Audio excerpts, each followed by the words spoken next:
Hey folks, welcome back to the channel. Happy Catty Crypto here. So this is a late night update. It's midnight here in the UK. There's a lot transpiring. There's always a lot of things going on in the background now. As I've promised in my previous video, there is an update coming out right now, as you can see at 8 AM. So let's get straight into it. And it is in regards to the meeting that Zaradar has had with a member of TFL on some kind of standard with TFL, and we do have some good news to bring to you. Now, we have a press conference channel in the Discord where we pretty much just are able to ask questions and we can get things out to you folks as a community. So pretty much they've held the press conference and I've put forward the following question. So may I ask you to sum up today's meeting in the most simplest of terms for the community coverage? And his response is, getting in touch with some of the devs who have helped implement the hard fork means we are gaining recognition and they are opening up to talk with us. As we all know, cypherpunks are a relative paranoid crowd. So in general, getting into inner circles of setups like Atom/Cosmos SDK crew will take time, patience and effort. However, breaking into that circle will unlock years of knowledge that will enable most of our devs who enterprise people to speed up their individual knowledge acquisition as a whole, which will over time become a force multiplier. So that answers that question. Now, my next question was, how will this affect the TERRAREBELS movement? And he's responded, in short term, it will provide us with most of the work we need to open the IBCs. We still need to have our quants do the numbers and figure out if we need some sort of throttling to ensure the opening of IBCs does not crash the new ecosystem on day one. And my next question is, will this speed up the process?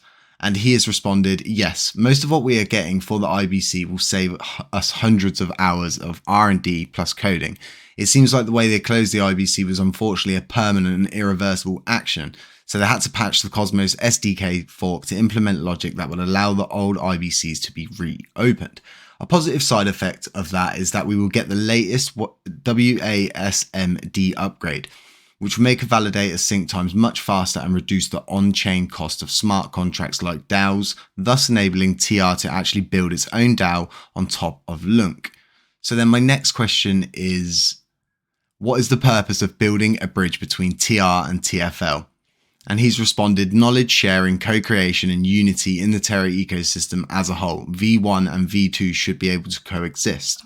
And it's a really, really good answer. He's given really, really solid answers. Then my next question is, can we fully confirm that this is a direct outreach from TFL?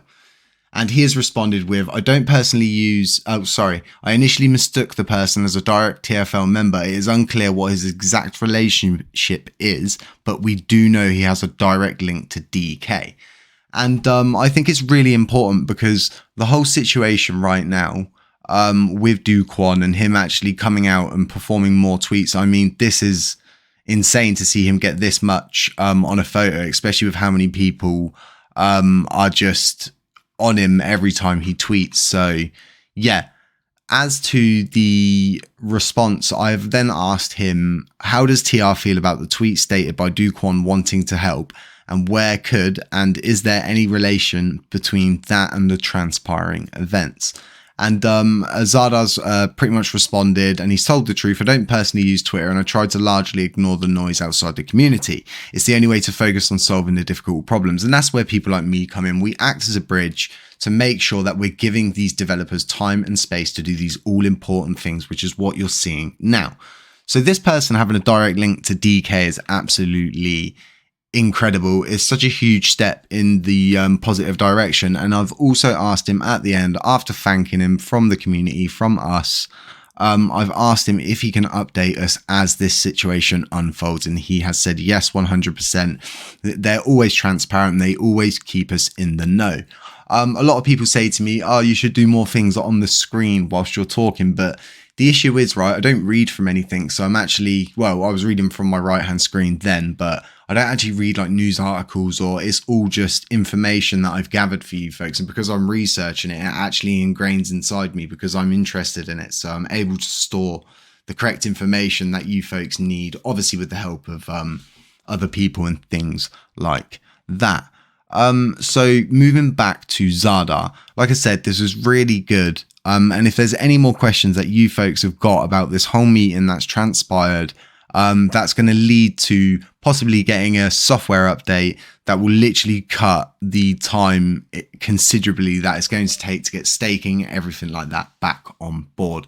So yeah, let me know in the comment section if there's anything that you would like me to ask. I can always pop it in there and ask Zaradar and see if we can't get those things answered for you, because it's really important that you as a community are heard at all times. Now, going over quickly to the price of all three coins, USTC seen a small breakout again, hitting this point here and now coming down. You might see this as a double, possibly a triple top now, or a head and shoulders pattern.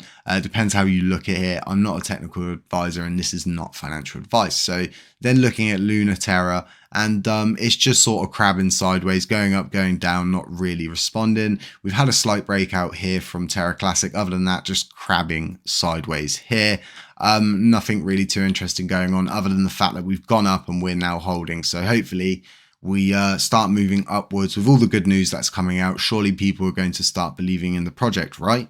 Right. So my analogy of this is right now is people are like, well, there's so many coins and how can it ever get up so high? And I always say, well, take a look at SHIB. If we apply the market cap of SHIB to Luna Classic, you'll find it very interesting. And remember, Luna is being outperformed by Terra Classic tenfold. Its market cap is way higher, as you can see. It's nearly what now? 3 times higher? 2, 3, 4 times higher maybe. I mean, morphine is one hell of a drug, folks, I must say. I'm very, very glad that I've got painkillers.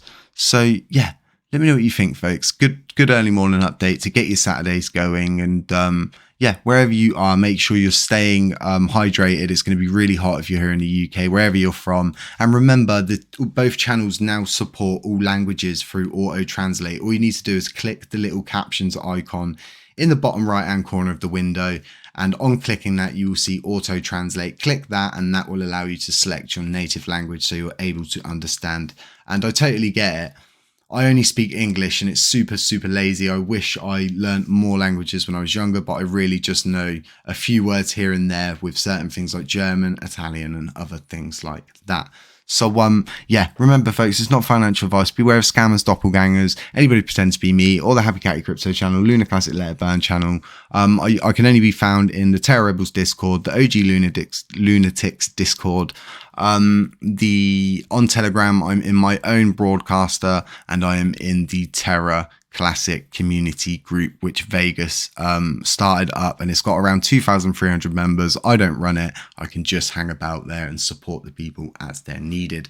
So yeah, folks, let me know if there's any projects that's out there we're just not covering. If you feel like they need covering, there's a lot of scam projects out there, so do be careful. Have a great Saturday, have a great weekend, and I will speak to you folks soon. And yeah, like I always say, catch you in the next one.